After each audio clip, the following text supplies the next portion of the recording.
देश की आजादी की लड़ाई में जिस तरीके से मुस्लिम समुदाय बढ़ चढ़ के हिस्सा लेता रहा और संघ परिवार इनके कथावाचक इसी काम पे लगे रहते हैं। वो धर्म की बात कम करते हैं, नफरत फैलाने की बात ज्यादा करते हैं। हमारे 2 साहबजादे शहीद हुए एक युद्ध में, 2 को दीवार में चिनवा दिया गया, तो उसमें भी हिंदू धर्म के लोगों का हाथ था। 22 दिन के बाद हमारे देश का प्रधानमंत्री इतनी बड़ी आपदा के बाद पंजाब में जाता है और ऊंट के मुंह में जीरा। औरंगजेब के परिवार कभी अगर कोई बालक मुसीबत में है तो बीइंग ए सिख मुझे उसकी मदद करनी चाहिए। नमस्कार, स्वागत है आप सभी का हिंदुस्तान 24 पर और मैं आप सबके साथ विपिन चौधरी। पंजाब में आई बाढ़ में जिस तरीके से मुस्लिम समाज के लोगों ने सेवा की है, बढ़ चढ़कर हिस्सेदारी की है और सिख और मुस्लिम की एक सुंदर तस्वीर भी सामने आई है, एक भाईचारे की तस्वीर सामने आई है, तो इसको लेकर सिख समाज के लोग क्या सोचते हैं। और सवाल यहाँ पर यह भी है कि इस तस्वीर को लेकर कुछ लोगों के पेट में दर्द आखिर क्यों है। आज बातचीत करने के लिए हमारे साथ सरदार चंद्रजीत सिंह निक्कू जी मौजूद हैं। सर, सबसे पहले तो हिंदुस्तान 24 पर आपका बहुत बहुत स्वागत है। आपका बहुत बहुत धन्यवाद। वाहेगुरु जी का खालसा, वाहेगुरु जी की फतेह। जिस तरीके से पंजाब में मुस्लिम समाज के लोगों ने मदद की है, सेवा की है, तो इस सेवा को और मुस्लिम समाज के इस चेहरे को सिख समाज किस तरीके से देखता है? देखो, पहले तो आपके सवाल को मैं संशोधित करूंगा कि सिर्फ पंजाब के मुस्लिमों ने, पूरे भारतवर्ष के, या हम यूं कह सकते हैं कि पूरी दुनिया भर के मुस्लिम समाज के लोग यहाँ पंजाब में आई हुई बाढ़ में मदद के लिए सामने आए हैं, साथ निभाया है। और दुनिया को एक बात जो आरएसएस के लोगों द्वारा एक फैला दी गई थी कि मुस्लिम कम्युनिटी, इस्लाम को मानने वाले लोग आतंकवादी होते हैं, कट्टरवादी होते हैं और वो अपने धर्म के अलावा किसी का साथ नहीं देते, ये बात उनकी पूरी तरह झूठी थी। इस बात को इस बाढ़ ने बहा दिया है और ये साबित हुआ है कि मानवतावादी विचारधारा सभी धर्मों में है। या हम यूं कह सकते हैं कि ये जो एक बाढ़ में र्यूमर जो खत्म हुआ है, ये भारत के लिए एक शुभ संकेत भी रहा है। और जिस प्रकार जो आपका इसी सवाल में जुड़ा हुआ था कि लोगों के पेट में दर्द क्यों है, तो आरएसएस कभी नहीं चाहता कि कोई 2 संप्रदाय के लोग मिल करके रहें। वो ये चाहता है कि उनकी जो मनुवादी विचारधारा है उसी को लोग फॉलो करें। आपने देखा होगा कभी दलित आरएसएस का प्रमुख नहीं बना, पिछड़े वर्ग के आदमी को वो लोग तवज्जो नहीं देते, आदिवासी, माइनॉरिटी, और यहाँ तक कि इस बाढ़ में भी जिस तरह की भाषा का इस्तेमाल संघ से जुड़े लोग सोशल मीडिया पर करते रहे हैं वो बड़ा ही दुखदाई है। और भारतीय जनता पार्टी की केंद्र की सरकार ने जिस तरीके से सौतेला व्यवहार पंजाब के साथ किया, 22 दिन तक नरेंद्र मोदी जी भूल गए कि हम पंजाब भारत का एक हिस्सा है। सोशल मीडिया पर हमें खालिस्तानी कह करके और ये पूछ करके कि वो जो ट्रैक्टर लेकर के किसान दिल्ली आए थे वो कहाँ है, वो मदद क्यों नहीं कर रहे, क्यों मोदी से मदद मांगी जा रही है। अरे भाई, हम मोदी से मदद नहीं मांग रहे, हमारे देश के लोग अपने देश के प्रधानमंत्री से मदद मांग रहे थे, जो उनका कर्तव्य था। और अपने कर्तव्य पालन में वो बुरी तरह फेल हुए, क्योंकि देर से मिला हुआ राहत भी जो है वो ना मिलने के बराबर है। क्या आप मानते हैं कि अब से पहले सिख समाज और मुस्लिम समाज के बीच में एक खाई थी? जी नहीं। आप गुरु नानक देव जी का इतिहास देखिए, हमारे सिख धर्मों का इतिहास देखिए। हम सिख धर्म के लोग आक्रांताओं के खिलाफ रहे, हम किसी धर्म के खिलाफ नहीं थे। पोंटा साहब हिमाचल प्रदेश में गुरुद्वारा है, वहीं पर एक गुरुद्वारा और है जहां पहाड़ी राजाओं से गुरु गोविंद सिंह जी का युद्ध हुआ। अगर आप गुरु गोविंद सिंह जी के युद्ध देखें, ठीक है कि हमारे जो गुरु गोविंद सिंह जी के 4 साहबजादे थे, उनमें से 2 साहबजादे औरंगजेब जैसे क्रूर शासक ने दीवार में चिनवाए, तो हम औरंगजेब के विरोधी हैं। आज भारत में जो मुसलमान हैं वो औरंगजेब के वंशज नहीं है, वो हमारे आपके लोग जिन्होंने उस दबाव में धर्म परिवर्तन कर लिया था। हमारे आपके परिवारों के लोग हैं, आप गुज्जर भी हैं, उनमें जाट भी हैं, उनमें कलाल भी हैं, उनमें त्यागी भी हैं, उनमें ब्राह्मण भी हैं, उनमें ठाकुर भी हैं। ये हमारे आपके वंशज हैं, कहीं ना कहीं हम उनसे जुड़े हुए लोग हैं। और उन्होंने ये दिखाया कि हम और सब एक है, ये हम सब भारतवासी हैं। देश की आज़ादी की लड़ाई में जिस तरीके से मुस्लिम समुदाय बढ़ चढ़ के हिस्सा लेता रहा और संघ परिवार दूरियां बढ़ाने का काम करता रहा, नेताजी सुभाष चंद्र बोस के खिलाफ संघ परिवार में लोगों ने भर्ती की अंग्रेज सेना में, आज वो उसी बात को बनाए रखना चाहते थे, लेकिन इस बाढ़ में वो सब कुछ भी बह गया। और मैं तहे दिल से मुस्लिम समाज का, उन सभी लोगों का जिन्होंने एक कतरा या एक रुपया भी दान किया, मैं उन सभी का शुक्रिया अदा करता हूँ। अल्लाह ताला से, वाहिगुरु जी से प्रार्थना करता हूँ कि उन्हें और बरकत दें। जब भी सिख समाज मुस्लिम समाज की तरफ भाईचारे का हाथ बढ़ाता है तो कुछ लोग निकलकर सामने आते हैं और वो फिर साहिबजादों की शहादत का जिक्र करते हैं, औरंगजेब का जिक्र करते हैं और उसी से मुस्लिम धर्म को जोड़कर देखते हैं।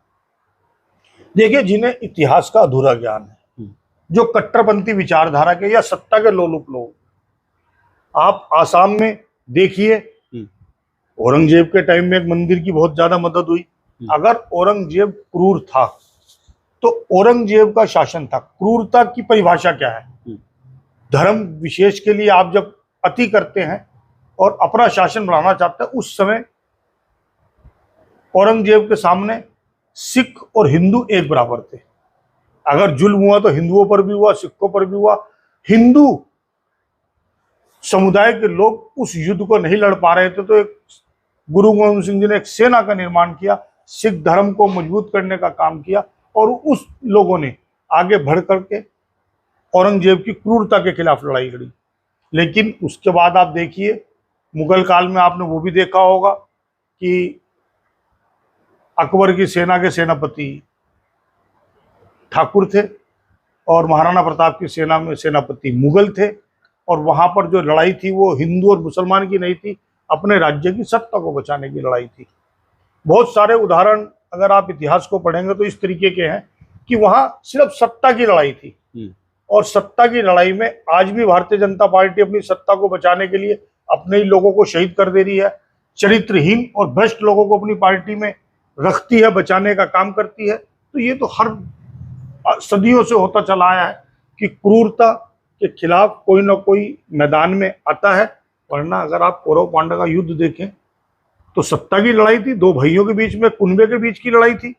अगर आप राम और रावण का देखें तो रावण से बड़ा शिव भक्त कौन? आज धरती पर भी कोई नहीं है।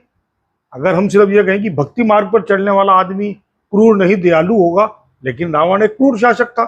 और एक राजा के पुत्र ने जो वनवासी था उस समय, प्रभु श्री राम, उन्होंने उस युद्ध को लड़ा, उनके साथ भी बहुत से लोग जुड़ गए। और इसी तरीके से सिख ने गुरु गोविंद सिंह जी के नेतृत्व में लड़ाई शुरू करी और औरंगजेब को मजबूर किया, उनसे एक अच्छा युद्ध लड़ा। हमारे दो साहबजादे शहीद हुए एक युद्ध में, दो को दीवार में चिनवा दिया गया, तो उसमें भी हिंदू धर्म के लोगों का हाथ था। तो हम उस हिंदू की वजह से पूरे हिंदू समाज से नफरत नहीं कर सकते।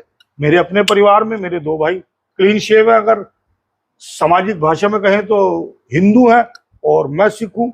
मेरे फादर साहब हिंदू थे, मेरे दादाजी सिख थे, सेना में थे। तो ये मिला जुला परिवार भारत की संस्कृति और सभ्यता रही है।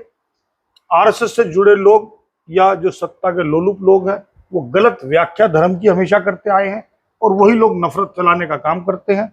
लेकिन मुस्लिम समुदाय ने ये बात साबित करी है इस बाढ़ में कि उनमें भी मानवतावादी सोच के लोग, और अधिकतर लोग मानवतावादी हैं, इसलिए वो मदद के लिए आगे आए।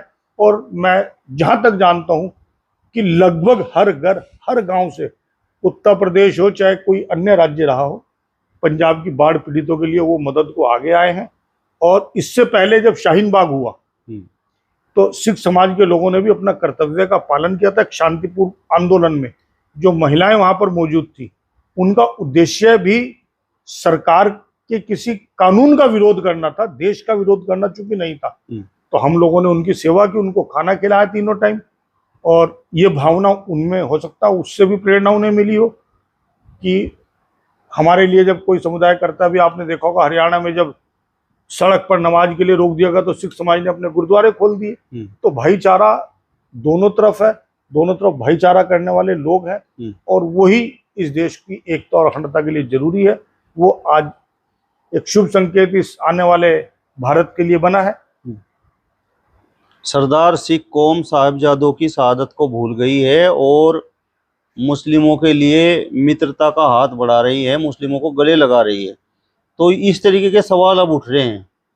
नहीं, यहां मैं आपसे फिर यही कह रहा हूं, सिख कौम ना तो शहादत को भूली है, लेकिन लंगर गुरु नानक देव जी ने शुरू करा था, उनका एक विचार था।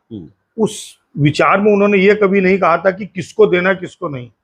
गुरु गोविंद सिंह जी जब युद्ध लड़ रहे थे तो उन्होंने अपने सिपाहियों से कहा कि जो घायल है उसको पानी पिलाओ, उसके मरहम करो। उनको आकर उनके एक सैनिक ने बताया, एक सेवक का नाम लेकर कि भाई ये दुश्मनों की भी मरहम पट्टी कर रहा है, उन्हें भी पानी पिला रहा है। युद्ध खत्म होने के बाद एक नियम हुआ करता था कि शाम ढल जाएगी तो युद्ध खत्म होगा। तो उस युद्ध के खत्म होने के बाद जब इस तरह की शिकायत गुरु गोविंद सिंह जी के पास आई, गुरु गोविंद सिंह जी ने उन्हें बुलाया और पूछा कि भाई आपके बारे में ये शिकायत है। तो उन्होंने कहा जी आपकी जो मुझे शिक्षा है वो ये है कि जो घायल है उसकी मरहम पट्टी करनी है, उसे पानी पिलाना है। आपने ये नहीं कहा था कि वो दुश्मन की सेना का होगा या हमारी सेना का होगा। तो मैं तो आपके बताए हुए नियम पे चल रहा हूँ। यही हमें उनकी शिक्षा है कि हमें क्रूरता का विरोध करना है, गलत काम का विरोध करना है और पीड़ित की मदद करनी है। यही गुरु ग्रंथ साहब की हमें शिक्षा है। और जो गुरु ग्रंथ साहब को दिल से मानते हैं, जिन्होंने उसको सही मायनों में स्वीकार किया है, तो वो इस बात को कभी नहीं कहेंगे। क्योंकि आज औरंगजेब के परिवार कभी अगर कोई बालक मुसीबत में है तो बीइंग ए सिख मुझे उसकी मदद करनी चाहिए, क्योंकि औरंगजेब के गुनाह का सजा हम उस बच्चों को नहीं दे सकते। ये मेरी सोच है, ये मेरे को प्रेरणा मिली है। वाहेगुरु जी दा खालसा, वाहेगुरु जी दी फतेह और अल्लाहू अकबर जैसे नारे अब पंजाब में लग रहे हैं। तो मतलब क्या ये जो जयकारे हैं ये मतलब संकेत हैं कि भाई ये सिख समाज और मुस्लिम समाज का आपसी भाईचारा मजबूत हो रहा है? मैंने आपसे कहा ना, मानवतावादी सोच कि लोग जहां पर भी हैं वो मिलजुल करके एक दूसरे की मुसीबत में साथ आए। यही भारत की संस्कृति है, अनेकता में एकता का प्रतीक है। कुछ राजनीतिक दल या एक संगठन विशेष जिसे संघ परिवार के नाम से दुनिया जानती है, वहां नफरत फैलाई जाती है। वो निहत्थे महात्मा गांधी की हत्या कर देते हैं, वो बिल्किस बानो के साथ बलात्कार करने वालों का स्वागत कर सकते हैं, वो महात्मा गांधी को आज भी गाली देते हैं और जब सार्वजनिक मंच पर जाते हैं तो उनके बड़े नेता नरेंद्र मोदी महात्मा गांधी के आगे नतमस्तक होते हैं। वो दोहरे चरित्र के लोग हैं।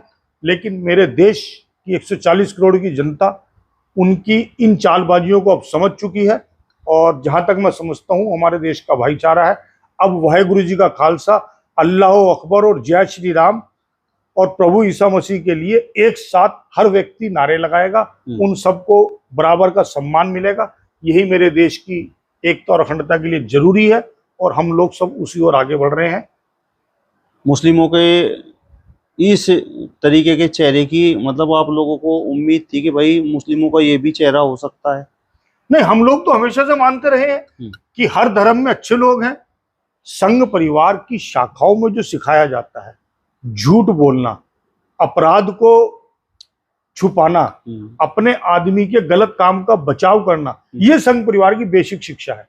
दूसरे का चरित्र हनन करना, संजय जोशी का नाम आपने सुना होगा, भारतीय जनता पार्टी के बड़े नेता थे, उनका चरित्र हनन हुआ। वरना आप ये बताएं कि मुस्लिम लीग के साथ किसने सरकार बनाई? भारतीय जनता पार्टी ने। महबूबा मुफ्ती के साथ बीजेपी सरकार बना चुकी है। मुलायम सिंह यादव, जिसको ये हिंदू विरोधी और मौलाना मुलायम सिंह कहते हैं, उसे आप पद्म विभूषण देते हैं। तो इनका कोई ना चरित्र है ना कोई विचार है। इनका विचार सिर्फ एक है कि येन केन प्रकरण, हमें केंद्र की और प्रदेश की सत्ता मिली रहे, हम अपने लोगों का बचाव करते रहे, वो चाहे कितना ही भ्रष्ट क्यों ना हो। आप देख रहे हैं नितिन गडकरी, अगर उसके बारे में जो खबरें हैं, क्यों नहीं ईडी का छापा पड़ रहा, क्यों नहीं मंत्रिमंडल से बर्खास्त हो रहे अगर नितिन गडकरी भ्रष्ट है। और अगर नितिन गडकरी ईमानदार है तो जिसने वो न्यूज चलाई है कि वो अपने बच्चे को प्रमोट कर रहा है और वो करोड़पति अरबपति उसने बना दिया, तो क्यों नहीं उसके खिलाफ आप कोई कार्रवाई कर रहे हो? उस न्यूज चैनल के, न्यूज प्लांट करने वाले के, ये सब लोग मिले जुले हैं। अली बाबा और 40 चोर ये लोग हैं। आप देखते होंगे सड़क पर सेक्स करते हुए आपने भारतीय जनता पार्टी के लीडर को देखा, सोफिया कुरैशी जी को गाली देते हुए भाजपा के मंत्री को आपने देखा, और अभी आपने और बहुत सारी घटनाएं, उत्तराखंड की घटना आपको याद होगी, उत्तराखंड की बेटी के साथ क्या ज्यादती हुई थी। उत्तर प्रदेश के बहुत सारे मंत्री विधायक भारतीय जनता पार्टी से जुड़े हुए, इस तरीके के, यहाँ तक कि इनके धर्मगुरु जो अपने आप को कथावाचक बन के घूमते हैं, वो हमारी बेटियों के बारे में इस तरीके के अश्लील और अपशब्द कहते हैं। और भारतीय जनता पार्टी में किसी में साहस नहीं है कि उनका विरोध करें, बल्कि हमारे देश का प्रधानमंत्री या उसे परिधान मंत्री कहें, उसे अपना छोटा भाई बताता है, जो कुछ भी अनाप शनाप बोल देता है। मैंने आपसे ये सवाल इसलिए किया था क्योंकि अभी तक तो मुस्लिमों के बारे में इस तरीके की बातें प्रचारित होती रही कि थूक जिहादी, मूत जिहादी, ये सब संघ परिवार की साजिश है। नफरत फैलाना है, बंटवारा करना, ये संघ परिवार की साजिश है। वरना अगर मैं कोई गलत काम कर रहा हूं तो उसकी वीडियो कौन बना रहा, उस वीडियो बनाने वालों को सामने क्यों नहीं लाया जाता, उसके खिलाफ कार्रवाई क्यों नहीं होती। अगर वो वीडियो बना रहा है उसने तभी वहां पर FIR क्यों नहीं कराई। ये सब लोग प्लांट करते हैं इस तरह की खबरों को, इस तरह की र्यूमर फैला करके नफरत फैलाना, ये इनका काम है। इनके कथावाचक इसी काम पे लगे रहते हैं। वो धर्म की बात कम करते हैं, नफरत फैलाने की बात ज्यादा करते हैं। हमारी बहु बेटियों के बारे में गलत बातें धर्माचार्य कहने लगे हैं, और भारतीय जनता पार्टी से जुड़ी महिलाएं खामोश है। इसका मुझे दुख भी है। सिख समाज के लोग RSS और भारतीय जनता पार्टी से मतलब नाराज हैं इस बाढ़ के बाद। हर मानवतावादी सोच का आदमी भारतीय जनता पार्टी और संघ परिवार से नाराज है। आप देखिए, दिल्ली में उमर खालिद, उसके ऊपर एक झूठा आरोप है, चार्जशीट नहीं आई, उसकी जमानत नहीं हो रही, और बाबा राम रहीम के 200-250 दिन जेल से बाहर पैरोल पे गुजर चुके हैं।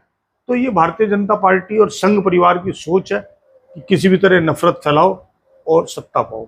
क्या भाजपा RSS ने बाढ़ पीड़ितों की मदद नहीं की, सिख समाज की मदद नहीं की? देखिए, सोशल मीडिया पर जिस तरीके के वक्तव्य भारतीय जनता पार्टी और बीजेपी की IT सेल के लोग खालिस्तानी कह करके और राकेश टिकैत के लिए कह करके और उन ट्रैक्टर वालों के लिए कह करके कि जो दिल्ली में आंदोलन में आए थे, आरोप लगाते रहे, उससे ये लगता है कि इनके अंदर खुशी है। दुनिया दिखावे को 22 दिन के बाद हमारे देश का प्रधानमंत्री इतनी बड़ी आपदा के बाद पंजाब में जाता है और ऊंट के मुंह में जीरा। कोई नरेंद्र मोदी जी को दहेज में मिला हुआ सामान नहीं था जो उनको पंजाब की बाढ़ पीड़ितों की मदद करनी थी। पंजाब राज्य का GST का कलेक्शन का हिस्सा मिलना था, जो आपदा राहत कोष होता है उसमें से हिस्सा देना था। उसमें ये लोग ने डिले किया है और वो उनकी नीयत पर सवाल उठाता है। उत्तर प्रदेश के मुख्यमंत्री ने भी यही जनपद सहारनपुर से राहत सामग्री पंजाब के लिए भिजवाई। आखिर क्यों ये करोड़ों रुपए खर्च हुए? क्यों नहीं लखनऊ से वो राहत सामग्री भेजी गई? वहां पर सारा वो था। लेकिन आपको ये बताना होगा मुख्यमंत्री जी कि ये जो आपके लखनऊ से सहारनपुर आगमन और सहारनपुर से वितरण में जो पैसा खर्च हुआ, उस पैसों को आप बाढ़ पीड़ितों की मदद के लिए भेजते ना। क्या लखनऊ से कोई वाहन नहीं जाते, या आपको अपनी सड़कों पर भरोसा नहीं है? उत्तर प्रदेश से गुजरने वाली उन सड़कों पर आपको शक था कि वहां से आपके ट्रक इतने भारी हो सकते हैं राहत सामग्री से भरे हुए कि उत्तराखंड, हिमाचल और पंजाब नहीं जा पाएंगे। चलिए, तो सरदार चंद्रजीत सिंह निक्कू जी को आपने सुना। फिलहाल इस वीडियो में बस इतना ही। अगली वीडियो में फिर आपसे मुलाकात होगी। तब तक बने रहिए हिंदुस्तान 24 के साथ। नमस्कार।